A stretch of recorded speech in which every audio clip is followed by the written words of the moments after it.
تفضل. هيدا مسافر الى المهرة عشان يشتغل. حلو.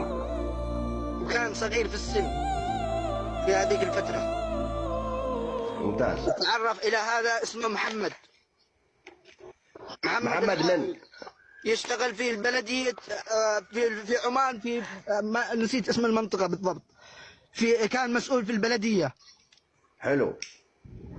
اشتغل معه. بعد ما صار اللي حكيت لكم اياه، قلت لكم انه مرض، وتواصل معنا بعدها بيوم ونص، قال انا كنت في حالة، ما كنت فاقد الوعي، ما كنت اشعر بشيء. بعدها بفترة، ما هو في نفس الوقت، بعدها بفترة طويلة قال انا اشتي اخطب اختك يا هيثم.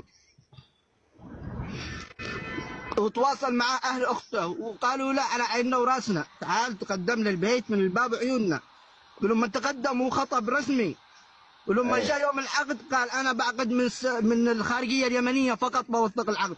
قالوا له من الخارجيه العمانيه رفض، فقاموا بفسخ الخطوبه. بعدها بفتره يراسل هيثم، وانا سمعت الاتصال شخصيا يوم ما اتصل به، وقال له يا هيثم ان ما تجيب اختك للمهره بفضحك برسل فيديوهاتك. وهيثم كان يقول له ايش بالفيديوهات؟ قال له انا سويت بك وعملت بك وعملت بك وعملت بك. طيب اسمح لي. فلما اخوه الكبير سمع هذا الكلام قال له خلاص اختي بجيبها لك للمهره. سافر هو اخوه للمهره، كان باتفاق بينهم انهم ما يقتلوه، كانوا يشتوا يضربوه ويأدبوه ويشلوا جوالاته. هذه كانت نيتهم. لما وصلوا هناك تفاجئوا ان الرجال قاومهم، ولا درجه ان الرجال طعن اخو هيثم. بعدين صار اللي صار معه وقتله. هيثم قام سحب السكين فقط.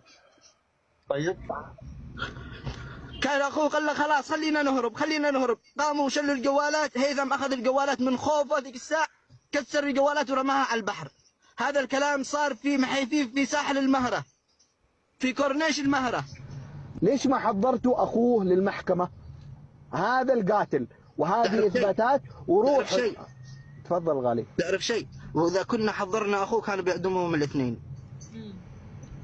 الاثنين؟ اي. لو تتابع مشتركين في الجريمه.